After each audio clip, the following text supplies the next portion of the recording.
એક પુરુષ રાત્રે નોકરીથી ઘરે પરત ફર્યો. તેમણે પોતાના ઘરનો ડોરબેલ વગાડ્યો. ડોરબેલ વાગતા જ પોતાની પત્ની દરવાજો ખોલ્યો અને એમની પત્નીએ એમને સવાલ પૂછ્યો કે તમે શાકભાજી લાવ્યા? અને પેલા પતિએ ત્યારે કહ્યું કે ના, એ તો હું ભૂલી ગયો. મારે ઓફિસમાં વર્કલોડ એટલો બધો હતો કે મને યાદ જ ના રહ્યું અને ભૂલાઈ ગયું છે. પત્ની બબડવા મળી દર વખતની જેમ કે તમારું તો આ રોજના નાટક છે અને તમે તો આવું રોજે રોજ કરો છો અને આ બધું તમને ભૂલાઈ જાય છે અને તમને હવે કશું યાદ નથી રહેતું. રોજના જેમ બોલતી બોલતી એ જતી રહી રસોડામાં અને એ પુરુષ દરવાજો ખોલી અને અંદર આવ્યો.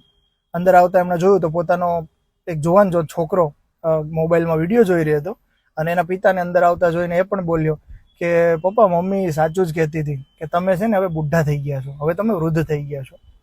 અને એ વ્યક્તિએ કશું જ ખોટું લગાડ્યા વગર પોતે અંદર જતો રહ્યો અને પોતાના કામમાં વ્યસ્ત થઈ ગયો. પણ એને ખોટું ત્યારે વધારે લાગી ગયું જ્યારે એ થોડા સમય પછી પોતાના વોશિંગ મશીનમાંથી કપડાં લઈ અને એ સુકવવા જતો હતો ત્યારે એમણે બાજુના રૂમમાં પોતાની 25 વર્ષની દીકરીને કોઈના જોડે ફોન પર વાત કરતા જોઈ. અને દીકરી ફોનમાં વાત કરી રહી હતી કે હું તો ભગવાનને એવી પ્રાર્થના કરું છું કે મને મારા પિતા જેવો પતિ ના મળે જીવનમાં. એ ભગવાન એટલું કરજે કે કોઈ પતિ આપને તો મને કોઈ સારો આપજે કે જે મારા પપ્પા જેવો ના હોય.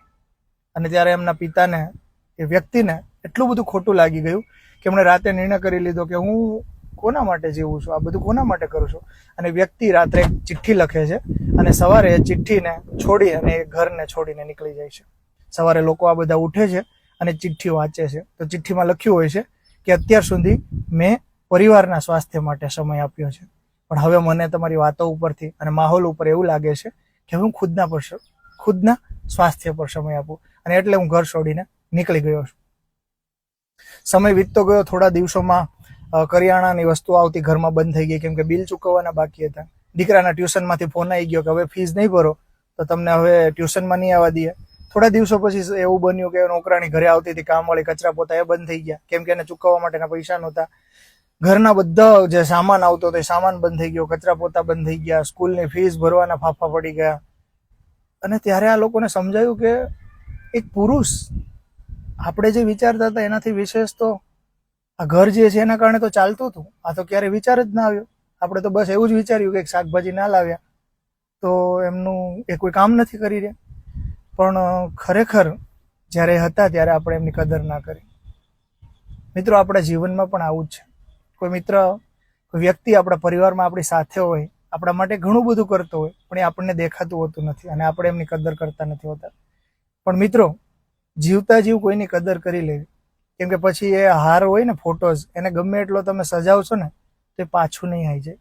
એટલે જીવનમાં એક પુરુષ જે છે ને દિવસ રાત તડકો ખાય અને પોતાના પરિવારનું પેટ ભરતો હોય છે.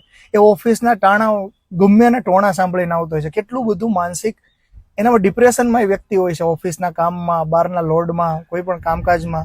અને જ્યારે ઘરે આવે ને ત્યારે જો તમે ખાલી એને એટલું જ કહેશો ને, એક પત્ની તરીકે ખાલી એટલું કહેવામાં આવે ને કે તમે પાણી પીશો, લો હું તમને પાણી ભરી આપું, કેવો રહ્યો તમારો આજનો દિવસ, એક સ્માઇલ સાથે જો તમે એમને રાત્રે ઘરે સ્વાગત કરશો ને, વેલકમ કરશો ને, તો 50% ઓફિસના દુઃખો એ પુરુષ ભૂલી જશે. પણ જો ઘરનું વાતાવરણ જ ખરાબ હશે ને તો એ માણસ ક્યાં જશે? મિત્રો, જીવતા જીવ કોઈની કદર કરીએ.